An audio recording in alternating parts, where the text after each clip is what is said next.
My name is Jeffy, and I work upstairs in the reference department. And as part of our Alzheimer's program, we always have a book display with some books pertinent to the topic of legal and financial considerations. We've got some of our memory kits over here. We have a collection of 10 or so of those that you can borrow from the library and that were contributed to the library in collaboration with the Alzheimer's Association. They're great for handling and stimulating conversations.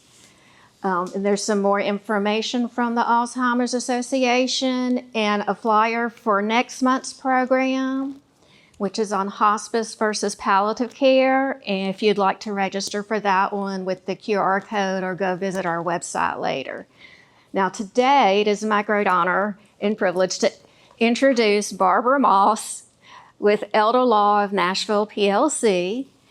She has spoken for us before, and we have found her presentations to be so informative, and we're just so grateful for her having the time to come and share her knowledge with our community. Thank you. Thank you. Well, hello, everybody. Wow, this is great to be here. I have a very deep and long ago connection with Williamson County. There wasn't this library here 47 years ago when I lived in Franklin. Okay, so planning for the future brings peace of mind. So I want to talk to you about the planning that all of us need to do, really. But first, I want to tell you how I started.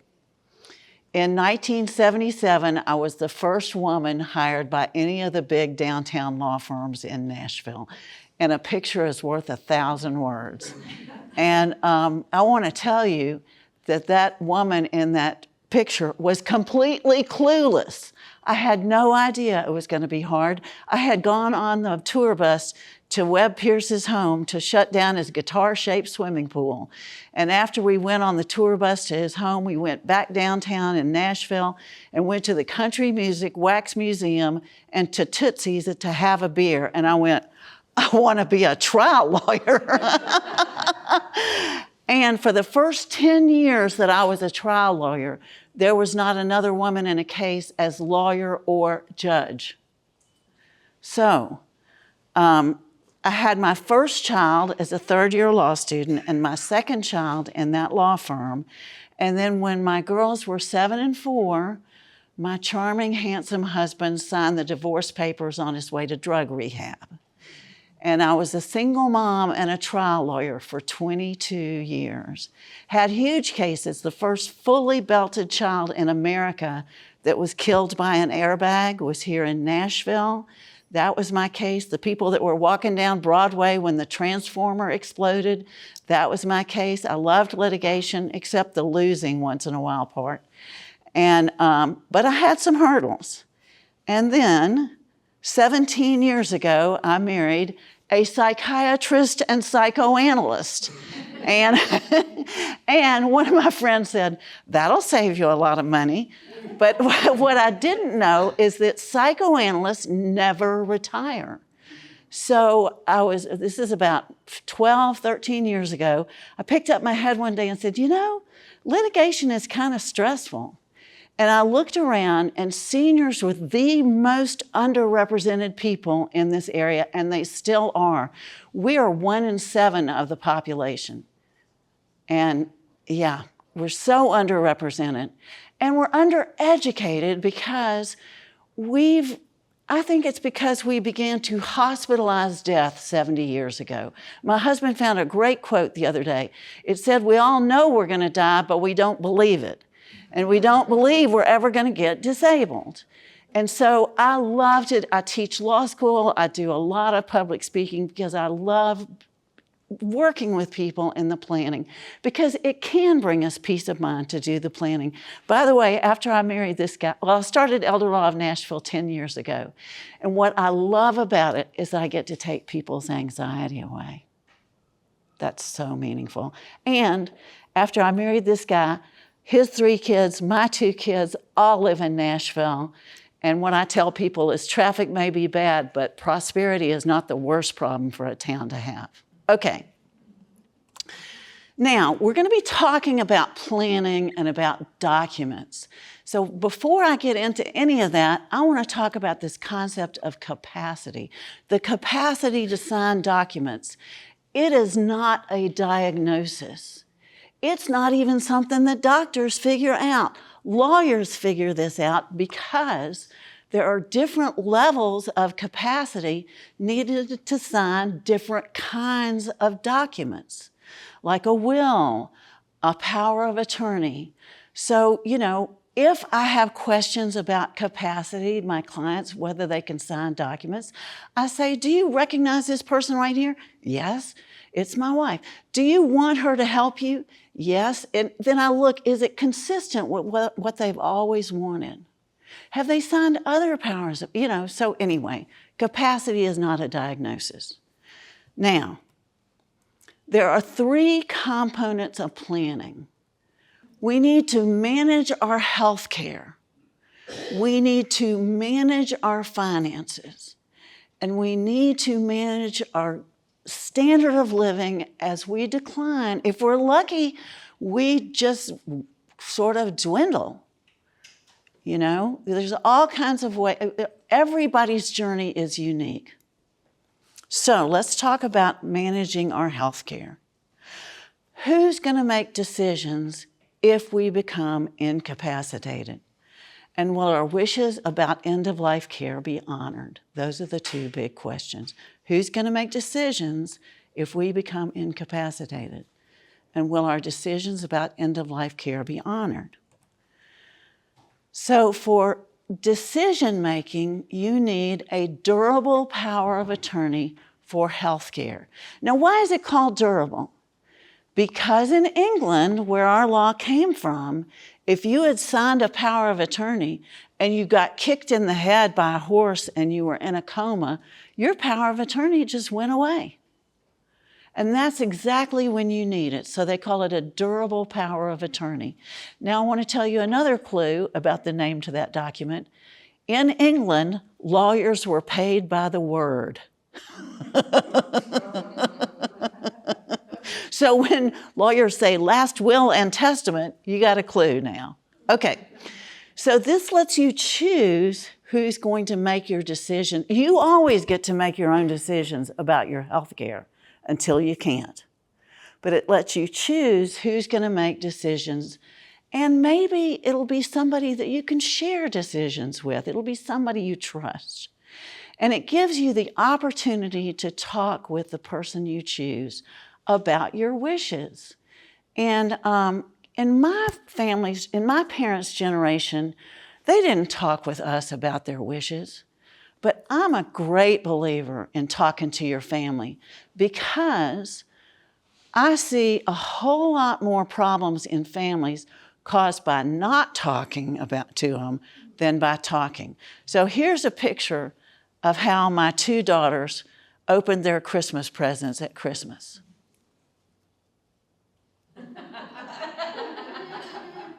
There are always those feelings in families. Competition. I did more. She gave you more. He treated me. Whatever. I've taken care of her now. It's so much better as opposed to letting them fight it out in court. You don't want to see all your money spent on lawyers. Trust me. And you want to have your family agree. All right. End of life wishes. All the famous cases in America were women in their 20s. The most famous case is probably Nancy Cruzan, who died in Missouri when she was in a car crash. She was thrown from the car and they fished her out of a puddle of about 3 inches of water, and she was brain dead. It went all the way up to the U.S. Supreme Court, who held that we always get to make our own decisions, but she hadn't written anything down so the state of Missouri could keep her alive, even though her parents didn't want her to live brain dead. But fortunately, I will say that went back down to Missouri, and they found some of her friends who came in and testified she wouldn't want to live this way. But then at that point, lawyers began to draft what they call living wills. Now, I don't like that. Well, first of all, it's not a will, and it's not exactly about living. It's about end-of-life wishes. It lets you put in writing your desires about whether you want heroic measures to keep you alive, but there are only two conditions it generally describes: the end stages of a terminal illness, and if you're in a coma. Well, it doesn't cover dementia.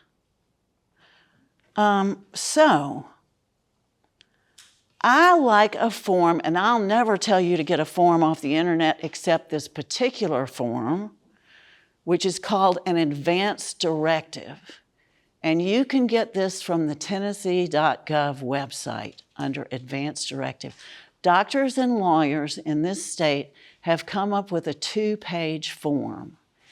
And we throw it in for free for our clients. It's not the most beautiful form, it's not the best written form, but it's simple and it's short, and doctors have seen it before. Now, these forms, either the living will or the advance directive, are not what lawyers call self-effectuating. The doctor doesn't pick it up and go, oh, she wanted the plug pulled and I'm just going to plug. It doesn't work like this. This is really to let your healthcare agent know what you want. Okay, so it lets you express your wishes about 4 things: a permanent unconscious condition, permanent confusion, and I love the way they describe it, when I can no longer recognize or have clear conversations with my loved ones. Dependency in all activities of daily living. You're on a ventilator, you can't walk, you can't eat, you can't. And then the final stages of an end-stage illness. If you check, now you always get everything you want to eat and drink. Nobody's ever going to kill you. This is about whether you are going to get heroic measures to keep you alive. So if you check on that form that any one of those things would be you don't want heroic measures to keep you alive, then you still get to say which heroic measures you do and don't want. Do you want CPR? Do you want life support like a ventilator? Do you want treatment of a new condition? They used to call pneumonia the old man's friend. So I want my agent under a healthcare power of attorney to know my wishes about that. Don't keep me alive if I can't recognize or have clear conversation. And finally, IV fluids and tube feeding. Then on this form, you can provide. Provides a place for you to express your wishes about organ donation and about your funeral arrangements. And the nice thing is, you can have your signature notarized.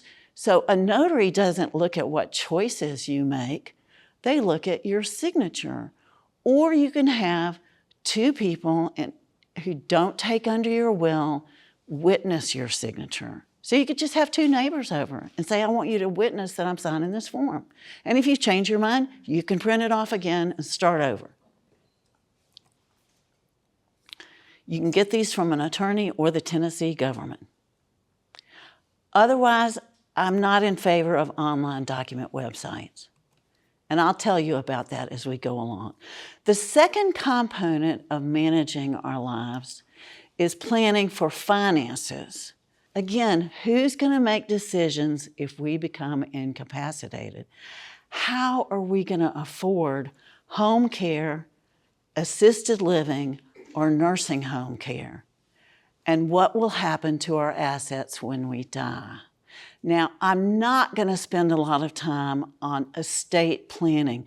That's the one thing that you probably know something about in this slide pack. Will or trust. We're going to have a period for questions, and I'll answer any questions, but that's the one thing you might know. So let's talk about the others. Again, somebody to manage our finances. Who's going to make financial decisions if we become incapacitated?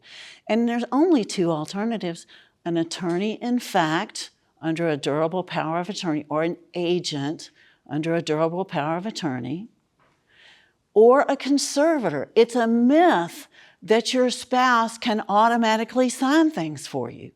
Now, if you have a joint account, yes, your spouse can sign that. But if you need to be discharged from the hospital and somebody needs to sign a contract with a nursing home, your spouse doesn't have that right to sign that contract. So again, you want to choose somebody to make financial decisions. Now, sometimes people come in and say, oh, I want all my children to do this. And I say, have your children ever fought? Because, and really, this is not an award. This is a burden. So, I chose one child to do one thing and other daughter to do something else, but it could have been any way around, and I would get the chance to explain it. I chose this daughter to do this because she's a banker. I chose this person to do that because he or she is in healthcare, whatever. It lets you say to your agent, I want to save mom or dad's stock. I want to make sure that my spouse at home is taken care of. It lets you tell your agent what you want. It avoids an expensive conservatorship proceeding, and it allows for comprehensive planning. Conservatorships, I'm just going to tell you why you don't want to do it. Okay, someday I'm going to be, if I'm demented, an ornery demented person. And I'm going to say, I'm not going to sign a power of attorney. And then my family is going to have to go out and hire a lawyer to bring a petition to appoint a conservator. And then the judge appoints another lawyer to be the guardian ad litem and to say, do I need a conservator? And if so, whom should it be? And I'm an ornery demented person, I'm going to say, I don't need a conservator. And the judge is going to have to appoint a third lawyer to represent my rights because they can't take away my rights without a lawyer representing me. And my family is 3 lawyers deep. That's expensive. And this form you should get from a lawyer who can really evaluate your situation. For example, when we do powers of attorney, we sometimes give people the power to get somebody onto TennCare, and we're going to talk about that, the things that you might need. And you want to know, you need an expert to talk. I mean, if we could prescribe our own medications, we would. But it's not a good idea. Okay. So you need somebody to evaluate the cost, the comprehensiveness, your assets, and your family. Now, affording health care, home care, assisted living, or nursing home care.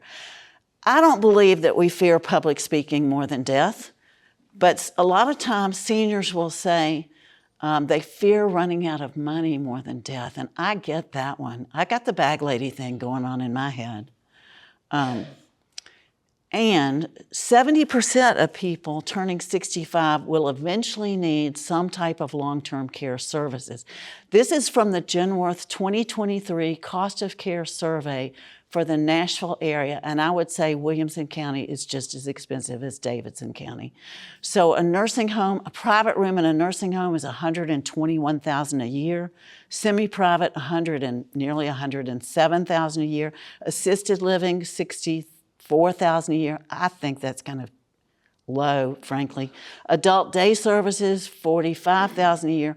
Home health aides, $75,000. Homemaker services, $70,000, and that's only 44 hours of care a week. Now, we all say, us boomers, oh, we want to die at home. Well, let me say that home can be isolating. Home can be dangerous. If they'd had assisted living for single moms, I might have signed up for it. And recently, this is true. Recently, I was waking up and I went, assisted living. Now, I know we've got to come up with some better alternatives for congregate care, but we can't afford to die at home if it's going to take 24/7 care for us. That costs, we think, around $265,000 to $300,000 a year. Who can afford that? Okay, so there are 5 buckets of money that we can use to pay for health care in retirement. The first one is our private assets. That's uncompensated help from family is a lot of that. The only tricky thing about private assets is something called a reverse mortgage, which I rarely recommend. But, the only 2 times I can think of that I've recommended it was somebody was in their 90s, they really wanted to die at home. They maybe only had a year or 2. That, what you don't want is to be in bankruptcy court and your reverse mortgage is gone. Yeah. Okay. The second bucket of money is long-term care insurance. That's private insurance for nursing home care, assisted living. So only 10% of seniors have long-term care insurance. So if you don't have long-term care insurance, don't worry about it. You're just in with the rest of us. Now, I will say that I read an article in the Wall Street Journal a couple of years ago. Basically, long-term care insurance has become a wealth preservation strategy more than a way to afford long-term care because it's just too high.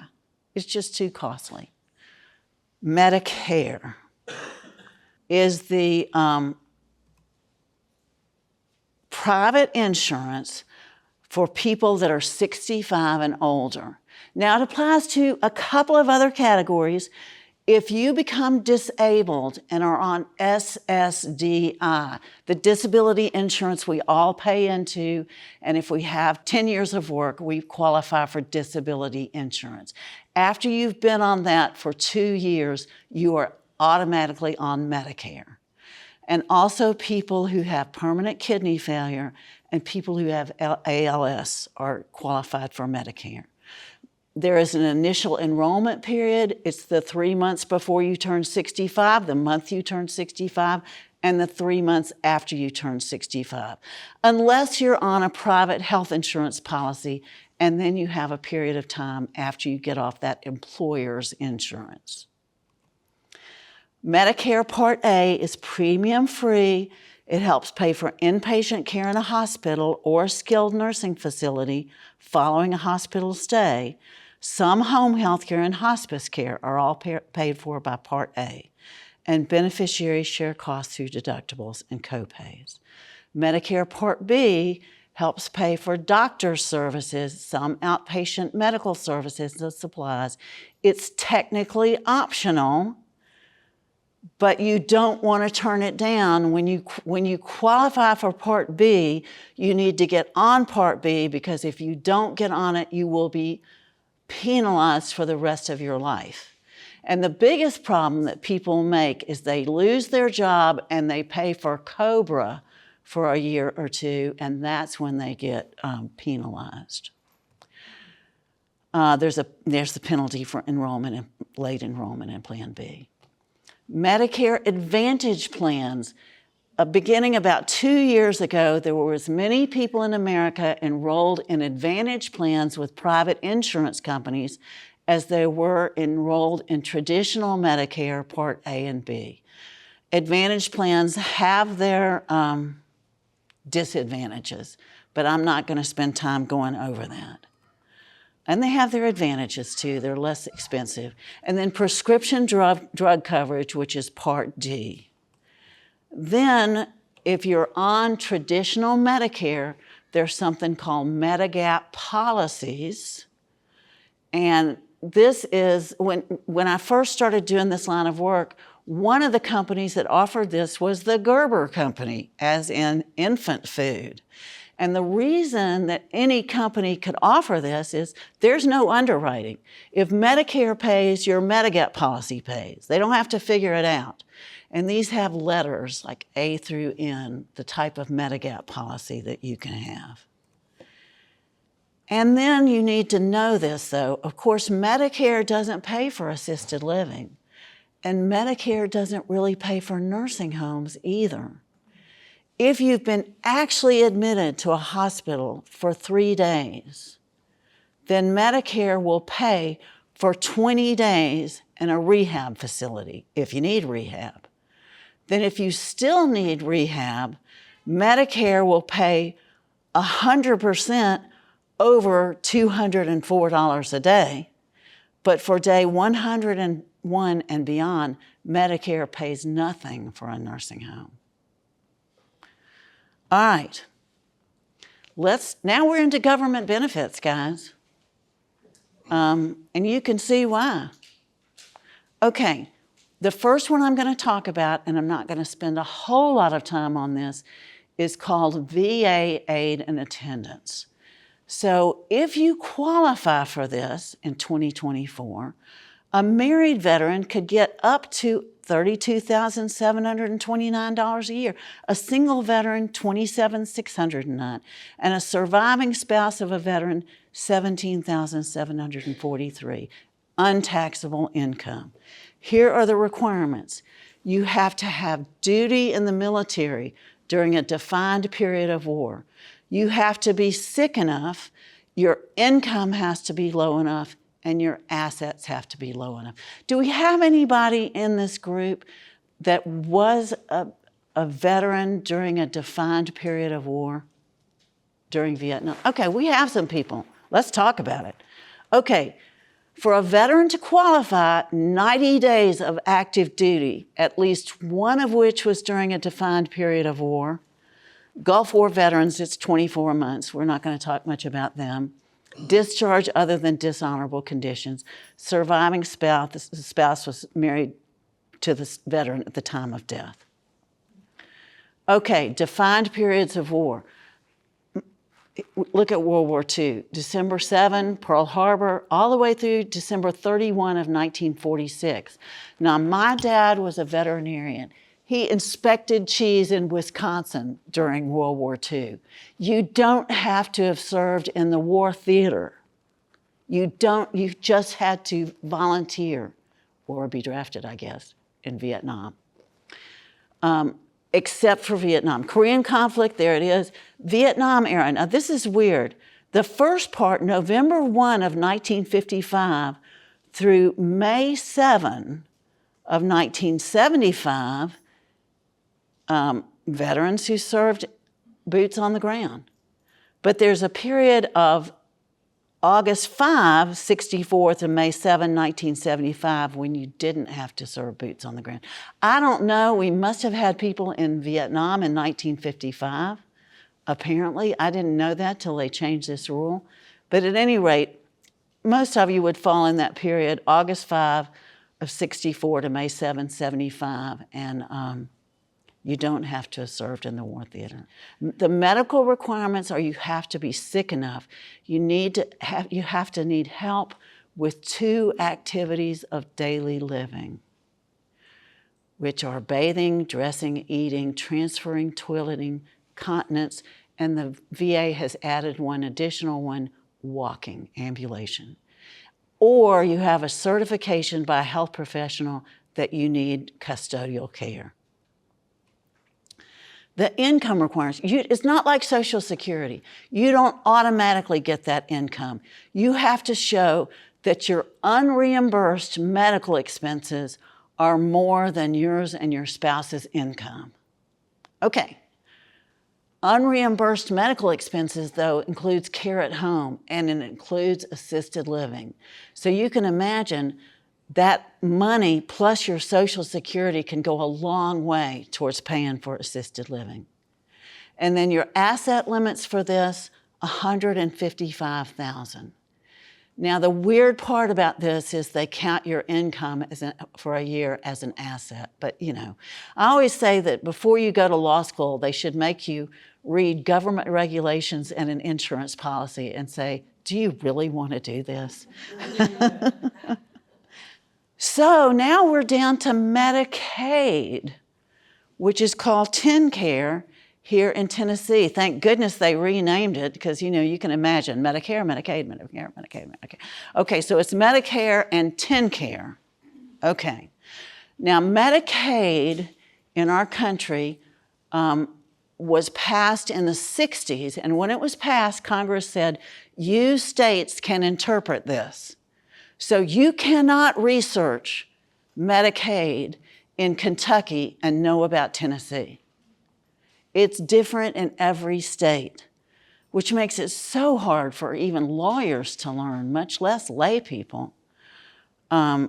under Phil Bredesen, raise your hand if you remember Phil Bredesen, we became the first state to adopt managed care. So we have managed care companies that manage the care for people on Medicaid. And TennCare has 2 programs. Choices 1 is for people in nursing homes. Choices 2 is for people who meet the exact same requirements, but the family wants to take care of them, or there are like 2 or 3 assisted living places in our entire area that take choices 2. So generally it's for families that want to take care of you, and then Medicaid will pay your family. It'll provide about 45 hours of care a week. It'll make minor home improvements like a walk-in shower, a ramp, whatever, but it won't pay your family more than they would pay a nursing home, right? There's a cost neutrality cap. So, but they'll pay your family as much as they would pay a nursing home. Okay, but there are 3 requirements, and there are some different government regulations that cover this, although it looks kind of the same. You have to be sick enough, your income has to be low enough, and your assets have to be low enough. Okay, let's talk about sick enough. So until about 10 years ago, you had to need help with 2 activities of daily living. And then TennCare put out this grid. On a pre-admission evaluation, a PAE, you have to score 9 points on this grid, unless it's a safety risk for you to be at home. You have a documented history of falling and being taken by ambulance, or you wander, or something else that puts you at risk at home. Then all you have to score is a 6. So the very first line of this grid is transfer. Can you transfer without the help of another person from your bed to a chair, from your chair to a toilet, and back again? And if you can never do that without the assistance of another person, you score 4 points. If you follow that all the way to the line, to the right, 4 points. Walking, TennCare defines as walking with a walker is just fine. But if you can never walk with a walker without the assistance of another person, you score 3 points. But if you look at that, the most you can score, if you can never get out of bed and you can't walk with a walker, is 4 points. You see, they combine those 2 lines over at the right. Eating for TennCare means, can you pick up finger food and eat it? If you can't pick up, and you don't have to be reminded to take each bite. You don't have to be reminded to eat. So when this first came out, there was no safety risk. And if you could never get out of bed and you couldn't walk with a walker and you couldn't pick up finger food and eat it, you weren't sick enough to be on TennCare according to TennCare. This has become a difficult thing to navigate. On the other hand, it should convince you of how healthy you are, according to the state of Tennessee. Now, as we get older, we all begin to score points. And with dementia, my mom had dementia. One of the first things that happens is you become incontinent and you can't change your diaper. 3 points. Or you don't know who you are and where you are. You score 4 points. Or you can't take medicine, which is, maybe you have to inject medicine and you can't do that anymore. 2 points. Maybe you develop troublesome behavior, like you become combative. Then you score 4 points. But we all begin to score points. If we're lucky, we stay alive and begin to score points. That's the sick enough part. Okay. Income limits. This is a complete paper tiger. If you look on the TennCare website, now this is whose income? It's the person going into the nursing home. Not the spouse, not the combined income, the person going into the nursing home. The income of the community spouse is not attributed to the institutionalized spouse. So you might look on the TennCare website and it says, oh, there's an income limit of $28, $29 a month. So what is that about? Because nursing homes cost $9,500 a month. Well, the answer is all you have to do is set up something called a qualified income trust and put some of the extra income in that trust. And maybe your spouse is the big income earner. Great. Well, if your spouse is the one that's going into the nursing home and he or she is the big income earner, some of the income can be shifted back to the spouse at home. Okay. But your income is basically going to go to the nursing home and you get to keep $50 a month. Okay. Now, if you're a single person, your asset limit is $2,000, but there are countable and non-countable assets. For example, your home is not a countable asset. What I can say about this is it's not a do-it-yourself project.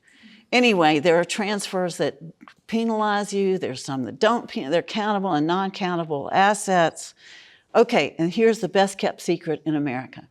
In the 80s, Congress was reading stories, and I remember these stories, of women being so impoverished by getting their husbands onto Medicaid that they were eating cat food. And we had a client that worked at Kroger during that time, and she remembers that.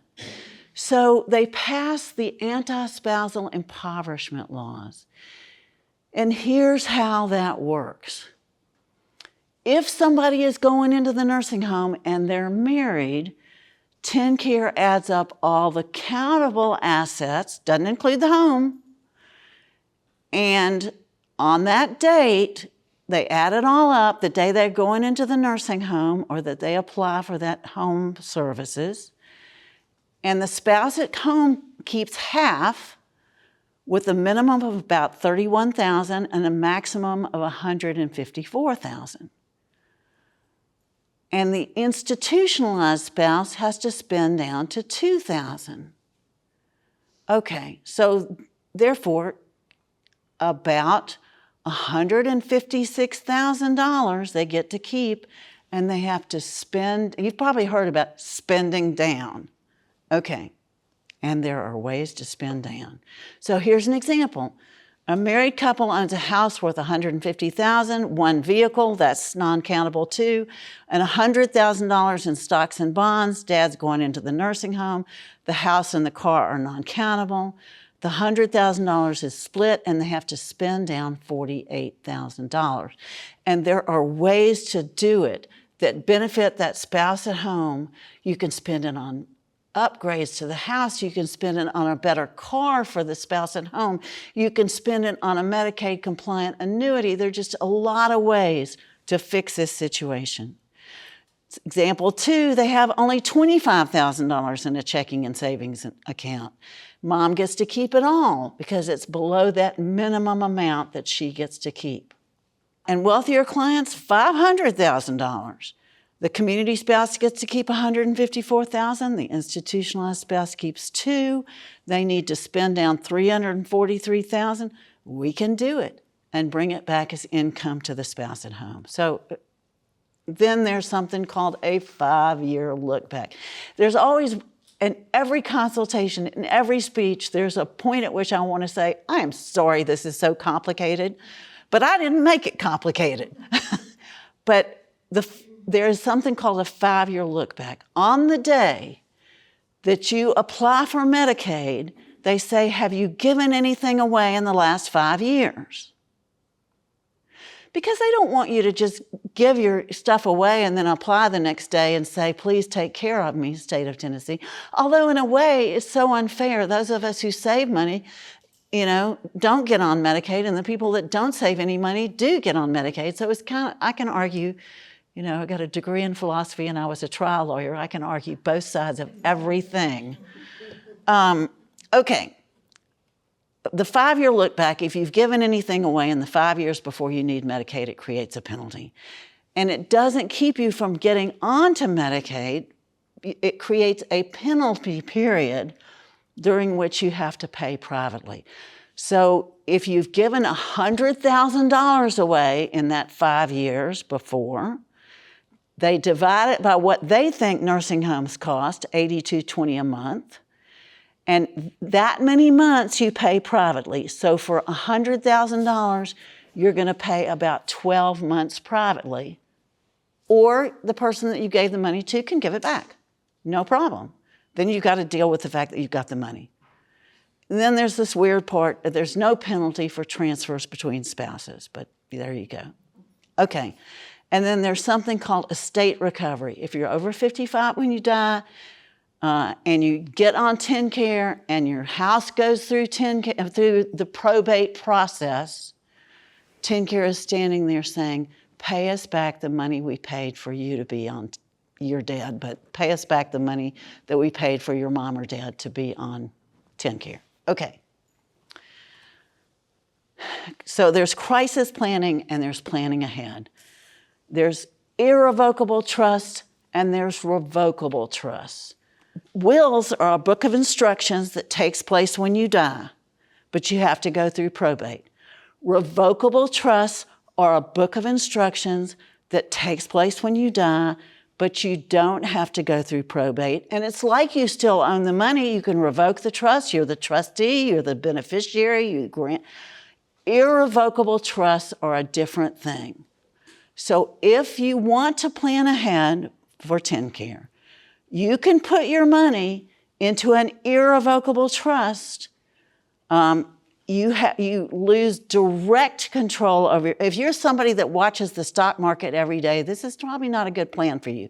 If you've already got a child that's helping you with your stuff, then it might be a good plan for you because you retain indirect control over your assets. So you say to your daughter, Rachel, I want a new car. And she could take money out of this and pay it to herself and hold it for 30 days and get you a new car. But she says, no, Mom, you can just drive that Pinto. And you say, honey, you're not the trustee anymore. And also, you're not getting the money when I die. So you maintain indirect control. So, you know, it's a complicated thing. Maybe you make it 4 years and 8 months. And your family only has to pay privately for 4 months, and then all those assets have disappeared. So anyway, it's something that we do for our clients. Okay. So one bad plan is, I gave my house to my kids. Well, what if you have a stroke next month and you need to get on Medicaid? You've given something away in the last 5 years, and there's the 5-year look back, and what if a child goes through a bitter divorce, or what if their habit of smoking weed becomes cocaine or whatever?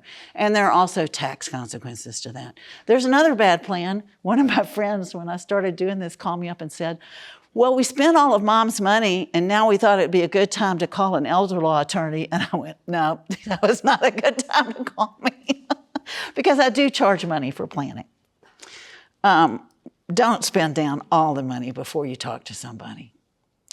And we also help plan for the spouse at home to make sure they're taken care of. The third component of planning is to plan to maintain our standard of living, finding help with legal planning, the income, housing, and other resources, and finding help with managing chronic conditions. You know, when we had a lifespan at the beginning of the last century of 50, we were really concerned with leaving a legacy for our children. But now, I don't know, my children are what, 47 and 43, 44 and 48. I don't know. You think I'll always know my children's ages. I have to figure it out. 48 and 44, something like that.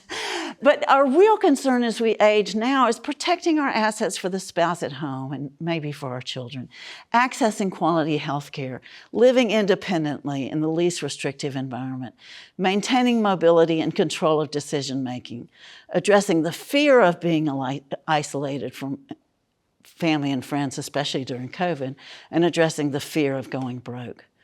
And the usual chronic illness care is 15 minutes with a doctor. I've been told that the primary care physicians at Vanderbilt are now urged to see a patient every 7 minutes. symptoms and lab reports are the focus. The patient has no advocate, and you don't get help in arranging home care, assisted living, or nursing home care. So, and everybody in this situation has a lawyer except the senior. So some firms, elder law firms, including mine, offer a service that is called life care planning that includes the assistance of a social worker.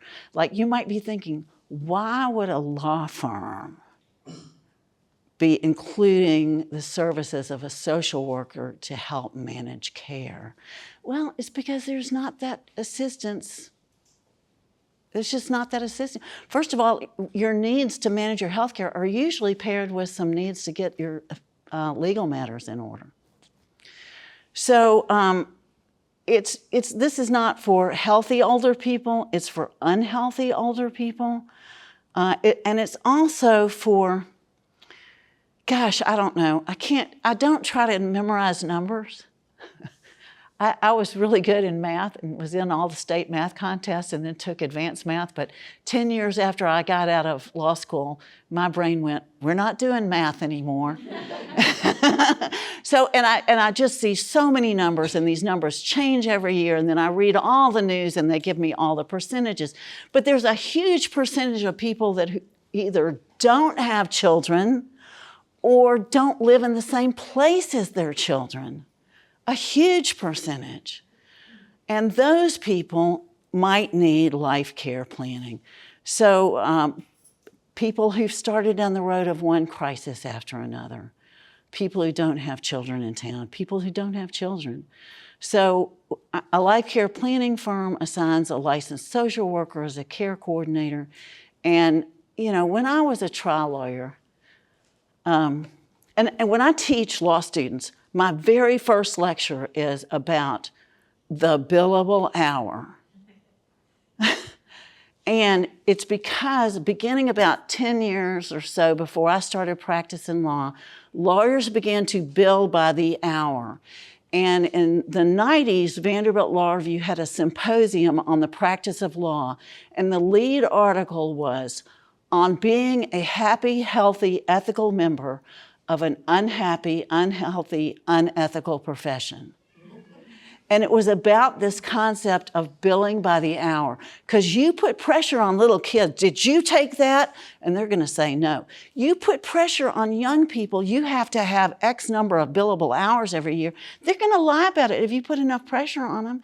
They're going to neglect their families. I'm told that there's a big law firm in town that has a room for their associates to sleep in at night. So we hardly ever bill by the billable hour unless we're doing probate or conservatorships. We bill a flat fee. We don't want you out there worrying about what we're building up in terms of fees. I'm looking at people who've had contact with the billable hour here. Yeah, so we do all our services just about, we quote you a flat fee. And we provide you with guidance as you go. So who needs a team? Families who started down the road of one crisis, orphaned adults, families with high levels of anxiety, families with high levels of conflict. I'm a certified mediator. And what we do, we get people benefits. We work with financial planners. We set up our clients with a Medicare specialist every year. We find placement. We defend vulnerable seniors from their grasping family members. We answer off-the-wall questions. We help you plan for taxes. We help with the transition in living arrangements. We help you plan to stay at home with the right support. We attend care plan meetings, all the way to helping you find best hospice services and planning funeral arrangements. So, Ram Dass, I'm going to quote Ram Dass, we're all just walking each other home.